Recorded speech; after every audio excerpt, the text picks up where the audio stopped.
Welcome back, traders, to this week's installment of US oil, how I trade US oil using the volume profile. And we're picking up from where we left off from last week, roughly about 6 days ago, where we did the analysis. Oil market really hasn't done much since I did the recording on that. So at this point, what we want to see is what is the likelihood of certain scenarios coming into being. One of the main scenarios that I've got in mind is oil about to start selling off? And if it does sell off, how low can we expect it to go so that we can buy it back up? Because in my opinion, oil is one of the easiest assets to trade, just so long as you know the rules of oil, right? So for example, because oil is an asset that we all use, right? Price has to be maintained at certain levels. And so if it gets too low, the natural reaction would be it's going to start going back up again. And if it gets too high, the natural reaction is going to be it has to come back down again, right? Whereas with certain assets, it can just keep going on forever. Oil can't do that because we all have to use it, right? So if it goes up too high, no one will be able to afford it. And if it goes down too low, then, well, it's great for everybody, but obviously not for the company. So they have to keep it at a nice, balanced, sweet spot. And this is what I like to call the sweet spot of oil. So oil. So right now, before I even go any further, we're on the 4-hour time frame. So personally, when I look at how oil is behaving, or oil, the sweet spot of oil, right? I look at it from anywhere from between 60 and 80 is the sweet spot of oil. And any levels below that, you need to prepare yourself for buys. And any levels above 80, you need to prepare yourself for sells. That's how it looks to me. I could be right, I may be wrong, but that's how it looks, right? So if you go into a higher time frame, so around 2022, right, we had oil reach its highest level, $129 per barrel. That is it right here. Then it swung down, then it came back to $123 per barrel. I literally remember those times, right? Obviously, I'll be heading to work and I'll be looking at the pricing at the gas stations or petrol stations, right? And I was just seeing it flying up. And I was like, okay, at some point, these people are not going to be able to, they're not going to have this because they won't be able to afford it and they need it. It's not even on an individual level. It's literally on a national level. You can't have oil at insane prices. So obviously, I think during those times, I don't know if I was during those times I definitely was making content, but I did not have this level of understanding of the markets, I should say, right? But I definitely was trading during those times.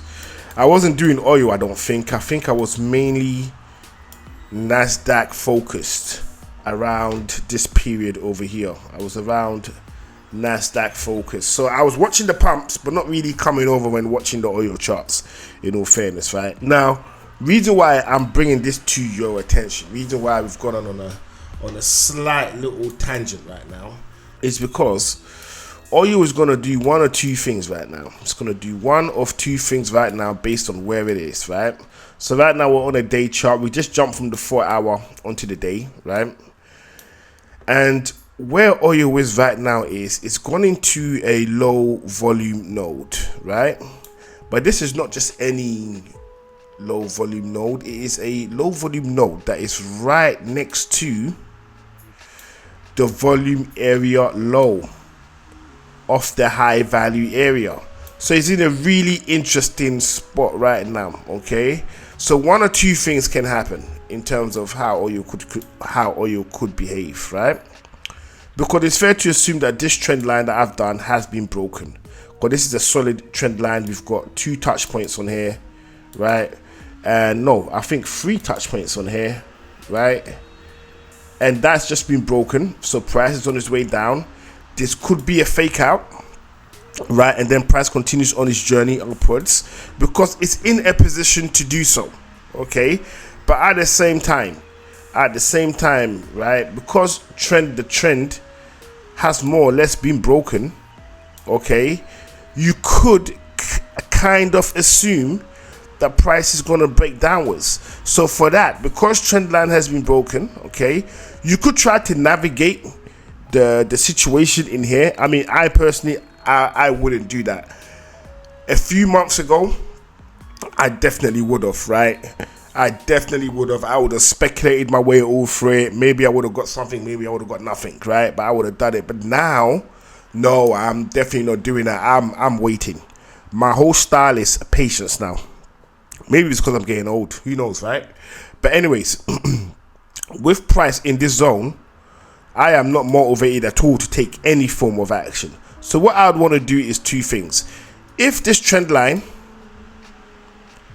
has been broken properly and price wants to make its way down to low volume nodes in this area, okay, which is going to be around $56 per barrel, then I'm going to need price to break below 63.14, right?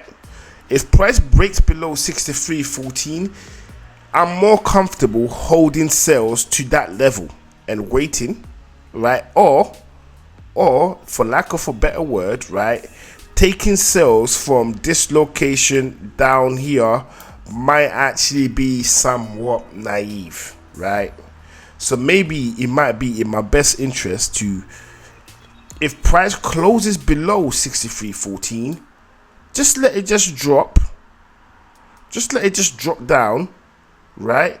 Because the thing about these levels is it guarantees a sure thing that price is going to go that way, in my opinion, right? So I could try to play it down, and it could stop here, it could stop here, it could stop here and do a reversal, okay?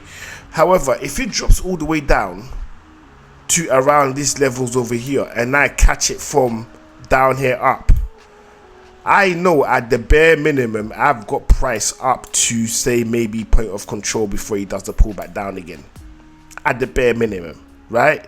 So if this level 63.14 is 63.14, we do get a close below that, I am going to draw my attention to the fact that it is falling, and I will be preparing myself to buy myself back into the market. I'm not going to sell from over here. I'm going to wait, because like I say, the sweet spot is between 60 and 80. That price of oil, right? So if it's above it, I'm looking for sells. If it's below it, I'm looking for buys, right? But what I'm not going to do is play the game in a way that makes no sense. But bearing in mind, you could just sit there and trade it however way you want to do it. I'm only here to aid thought, okay? Not here to tell anybody what to do. Just here just to aid thought. So if we get a close at this level right here, which is in the low volume node area, right? So I highlight that, right? If we get a close above, let me just move this a bit. So if we get a close above 66.71, I will be comfortable taking buys from that location, okay? But however, what I kind of want is, I don't want it to close above 66.71. I actually want it to drop lower. I want the price to come all the way down, because you know what I mean, I care about the drivers, I care about these people, man. And what I want is, I want price all the way down here, so it's nice and cheap for drivers, motorists to buy their petrols. I mean, let's give them let's hope they can get a discount. You know what I mean? Get a discount on the oil pricing. So, I mean, if you can get it at $55 per barrel, I think it's wonderful. So, if you can hold it here for a couple of days, right? We get oil down here at 55, say 55.80. Let's say for about a week, it just sits at this level. I mean, if you're an oil trader, right? Wouldn't you want that kind of problem? Oil at 53 or say 55, let's just be reasonable, let's call it support, 55.13. If you can have oil at 55.13 for say about a week, right, I think that would be great. If you have it for a week, do you know what it means? Chances are you're not going to miss it, right? So you're definitely going to see it.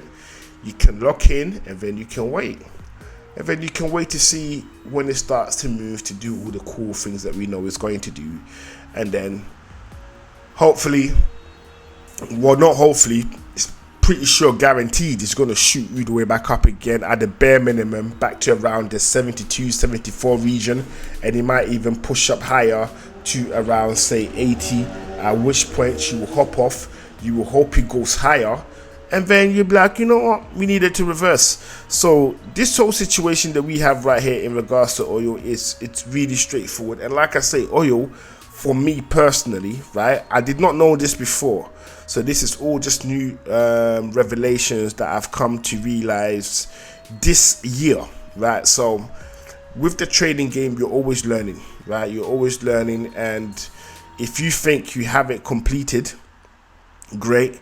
But I know I'm always learning, and the stuff I knew last year in 2024 versus what I now know in 2025, there's a huge difference. And I am partly afraid and excited to see how much new stuff I'm going to know before we get to the end of this year and what I would know, say, in 2026, right? But I will say this, oil is one of the easiest assets to trade. Once you understand the rules to oil, it is one of the easiest assets to trade.